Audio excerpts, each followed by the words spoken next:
പ്രകാശത്തിലേക്കും നയിക്കുന്ന ഒരു യാത്രയിലേക്ക് സ്വാഗതം. ഓരോ വാക്കും ഓരോ ശ്വാസവും നമ്മെ എല്ലാവരെയും ദേവിയിലേക്ക് നയിക്കട്ടെ. ഞാൻ ദേവീ സാധന തുടങ്ങാൻ ആഗ്രഹിക്കുന്നു. എനിക്ക് എന്ത് റിസൾട്ടാണ് പ്രതീക്ഷിക്കാൻ പറ്റുക? എത്ര വേഗത്തിൽ അതെനിക്ക് കിട്ടും? ഇതൊരു ന്യായമായ സാധാരണ ചോദ്യമെന്ന് ഒറ്റ നോട്ടത്തിൽ നമുക്ക് പറയാം. പക്ഷെ ഒന്ന് ആഴത്തിൽ ചിന്തിച്ചാൽ ഈ പ്രതീക്ഷ എന്ന ആശയം വളരെ സാമൂഹികവും മാനുഷികവുമായ ഒരു പ്രതിഭാസമാണ്. നമ്മുടെ നിത്യജീവിതം എടുത്താൽ നമ്മുടെ പാരൻസ് അവരുടെ ഫാമിലി മെമ്പേഴ്സിനോട് ഒരു പ്രത്യേക രീതിയിൽ ഇടപെടണമെന്ന് പ്രതീക്ഷിക്കുന്നു. നിങ്ങളുടെ മേലുദ്യോഗസ്ഥൻ നിങ്ങളുടെ ഏറ്റവും നല്ല പെർഫോമൻസ് പ്രതീക്ഷിക്കുന്നു. ഈ പ്രതീക്ഷകൾ തെറ്റിയാൽ അവർക്ക് നീരസമുണ്ടാകുന്നു. ഈ പ്രതീക്ഷ എന്നത് ഒരു സാമൂഹിക രീതിയാണ്. ചില നിയന്ത്രണങ്ങൾ നിലനിർത്താൻ സമൂഹത്തിന്റെ ഭാഗമായ നമ്മളും ഈ പ്രതീക്ഷ ആത്മീയ മേഖലയിലും ഉപയോഗിക്കുന്നു. അതോടെ സംഘർഷമായി. എന്താ കാരണം? നമുക്കൊരിക്കലും ദേവി ഒരു പ്രത്യേക രീതിയിൽ നമ്മൾ ആഗ്രഹിക്കുന്ന അല്ലെങ്കിൽ പ്രതീക്ഷിക്കുന്ന തരത്തിൽ പ്രവർത്തിക്കും എന്ന് ചിന്തിക്കാനാവില്ല.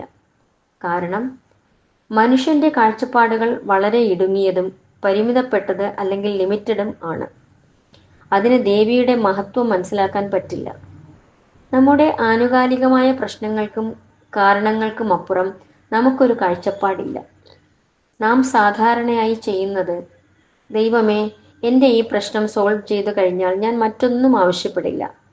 അടുത്ത ദിവസങ്ങളിൽ തന്നെ അടുത്ത പ്രശ്നങ്ങൾ ഉയർന്നു വരും. ഈ പറഞ്ഞു വരുന്നതിനർത്ഥം നമ്മുടെ പ്രാർത്ഥനകൾക്കും സാധനകൾക്കും പ്രയത്നങ്ങൾക്കും നാം ഒന്നും പ്രതീക്ഷിക്കരുത് എന്നല്ല. മറിച്ച് ആ പ്രതീക്ഷ തന്നെയാണ് നമ്മുടെ മോട്ടിവേഷൻ. പോരാത്തതിന് പ്രതീക്ഷ മനുഷ്യ സഹജമായ ഒരു സ്വഭാവ സവിശേഷതയാണ്. അത് നമ്മളിൽ ജന്മസിദ്ധവുമാണ്. ഒരു കുഞ്ഞ് അതിൻ്റെ അമ്മ ഫീഡ് ചെയ്യും എന്ന് വിചാരിക്കുന്നത് പോലെ. മറിച്ചാണെങ്കിൽ അത് കരയും. ഇത് തന്നെയാണ് നമ്മുടെ അവസ്ഥയും.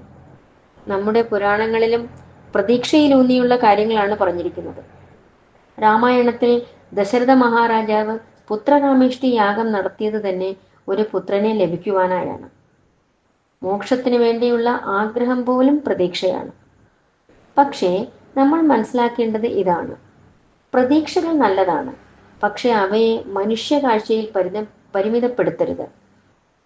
ദേവിക്ക് നമ്മുടെ ആഗ്രഹങ്ങൾക്കും പ്രതീക്ഷകൾക്കും അപ്പുറം കാണാനാകും. അതുകൊണ്ട് ദേവിയുടെ അനുഗ്രഹം നിങ്ങളുടെ എല്ലാ പ്രവൃത്തികളിലും ഉണ്ടായിരിക്കാൻ പ്രാർത്ഥിക്കണം. നിങ്ങളുടെ എല്ലാ പ്രവൃത്തികളിലും വിജയം നൽകാൻ പ്രാർത്ഥിക്കണം. ദേവി നിശ്ചയിക്കട്ടെ പരിധികൾ.